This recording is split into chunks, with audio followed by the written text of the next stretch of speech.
Hello friends, कसे आहात तुम्ही सगळे?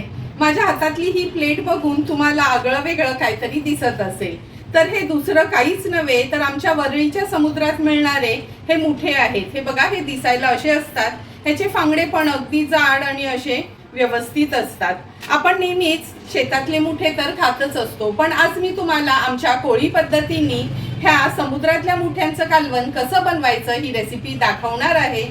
त्यासाठी हा व्हिडिओ तुम्ही शेवटपर्यंत बघा आणि माझ्या चॅनलला लाईक, शेअर आणि सबस्क्राइब करा।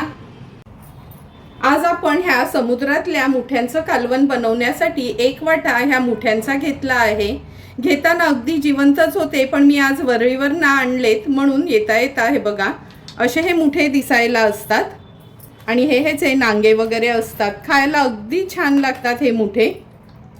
सर्वात आधी हे मुठे आपण साफ करून घेणार आहोत। जवळपास 10 ते 12 मुठे आहेत।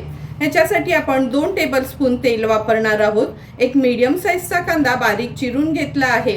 ह्या मुठ्यांच्या कालवणासाठी आपण मूठभर सुकं खोबरं खिसून भाजून घेतलं आहे। 10 ते 12 लसणाच्या पाकळ्या, आल्याचा एक मोठासा तुकडा घेतला आहे। पाणी न घालता ह्याचं वाटण आपण तयार करून घेणार आहोत।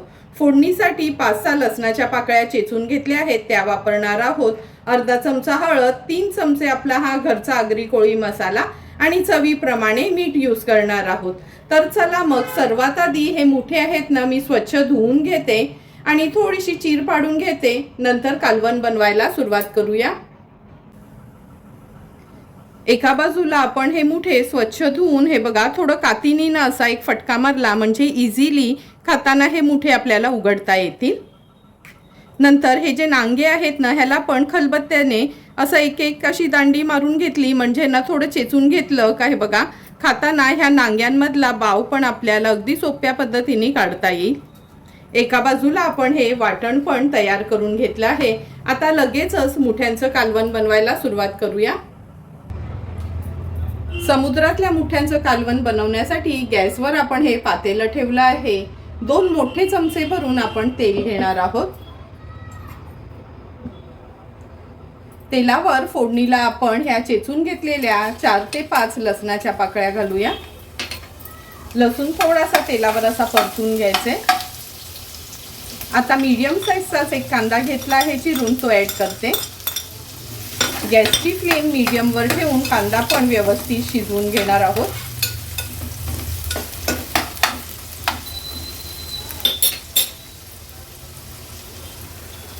कांदा पण व्यवस्थित आपला शिजत आला आहे, तुम्ही बघू शकता।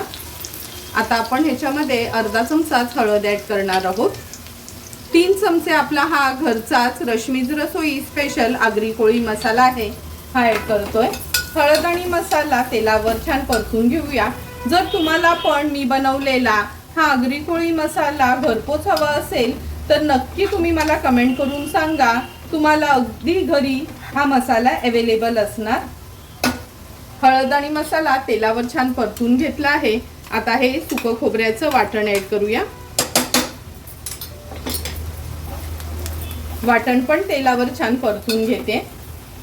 चिंबोरी असो, हे मुठे असो किंवा चिकन मटण असलं, आणि जर तुम्ही हा माझा रश्मीज रसोईचा आगरी कोळी मसाला किंवा हळद किंवा गरम मसाला वापरलात ना, तर तुमचं जेवण पण अगदी सुंदर असं होईल। जरी रेस्टॉरंट स्टाईल तुम्हाला कोणत्याही डिशेस बनवायच्या असल्या तरी माझे मसाले जर तुम्ही यूज केलेत ना, तर बाजारात ना विकतचे मसाले आणायची गरज लागणार नाही। आता हळद आणि मसाला वाटण व्यवस्थित आपण परतून घेतलं आहे। ह्याच्यात आपण गरजेप्रमाणे पाणी ॲड करणार आहोत। गॅसची फ्लेम आता हाय करते। चवीप्रमाणे मीठ ॲड करूया। हाय फ्लेमवर ह्याला एक छानशी उकळी काढून घेणार आहोत। तुम्ही बघू शकता साराला पण छान उकळी आली आहे। आता हे मुठे आहेत ना, मी ह्या सारामध्ये सोडते।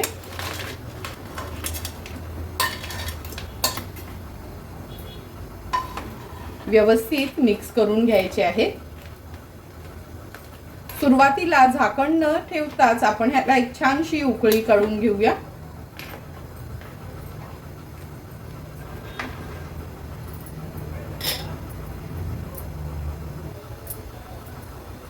कालवणाला पण छान उकळी आली आहे। आता आपण ह्याच्यावर झाकण ठेवणार आहोत आणि गॅसची फ्लेम लो टू मीडियमवर ठेवून हे मुठे एक 12 ते 15 मिनिटांसाठी शिजवून घेणार आहोत. फक्त लक्षात ठेवा, जेव्हा झाकण ठेवतो ना तेव्हा अगदी थोडीशी गॅप आपल्याला अशी ठेवायची आहे. म्हणजे चिंबोऱ्याचं कालवण असो किंवा मुठ्यांचं जर पूर्ण झाकण ठेवलं तर ते खाली ओतू जाईल. म्हणून हे बघा, अगदी थोडीच गॅप ठेवली आहे आणि गॅसची फ्लेम मीडियमवर ठेवून एक 10-12 मिनिटासाठी आपण हे कालवण शिजवून घेणार आहोत.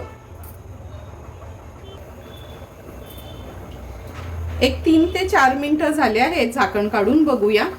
हे बघा, छान उकळी आली आहे. आता ही 2 कोकमाची टापं मी ह्या कालवणात घालते आणि पुन्हा आपण एक 7-8 मिनिटासाठी हे कालवण व्यवस्थित शिजवून घेणार आहोत. 10 ते 12 मिनिटं झाले. झाकण काढून बघूया आपण. तुम्ही बघू शकता, सुंदर आणि झटपट असं आपलं हे समुद्रातल्या मुठ्यांचं कालवण तयार झालं आहे. गॅसची फ्लेम हाय करते. हाय फ्लेमवर एक छानशी ह्याला उकळी काढून घेणार आहोत.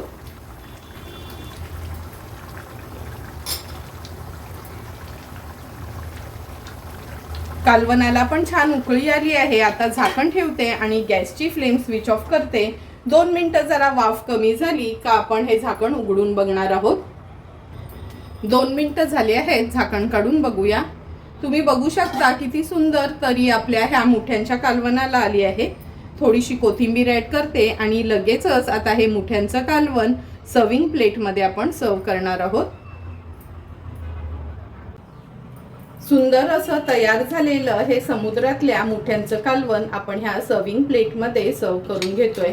तुम्ही बघू शकता, सार पण आपला छान असा, खूप घट्ट नाही आणि खूप पातळ नाही, अगदी मीडियम कन्सिस्टन्सीचा झाला आहे. हे मुठ्यांचं कालवण आहे ना, तुम्ही भाकरी, चपाती किंवा भातासोबत पण खाऊ शकता. काही जणांना आंबोळ्यांसोबत पण हा सार खायला आवडतो. आमच्या वरळीला तर हा सार आहे ना, जास्त करून कडक पावासोबत खाल्ला जातो. पावासोबत पण खूप सुंदर लागतो. तुम्हाला पण जर मी बनवलेल्या ह्या आमच्या कोळी पद्धतीचं मुठ्याच्या कालवणाची रेसिपी आवडली असेल तर तुम्ही पण माझ्या पद्धतीने एकदा तरी हे मुठ्याचं कालवण घरी ट्राय करा आणि मला कमेंट करून सांगा की तुम्ही बनवलेलं हे मुठ्यांचं कालवण कसं झालंय ते. जर तुम्हाला मी बनवलेल्या ह्या मुठ्यांच्या कालवणाचा व्हिडिओ आवडला असेल तर नक्की माझ्या चॅनलला तुम्ही लाईक, शेअर अँड सबस्क्राईब करा. Thank you for watching my video.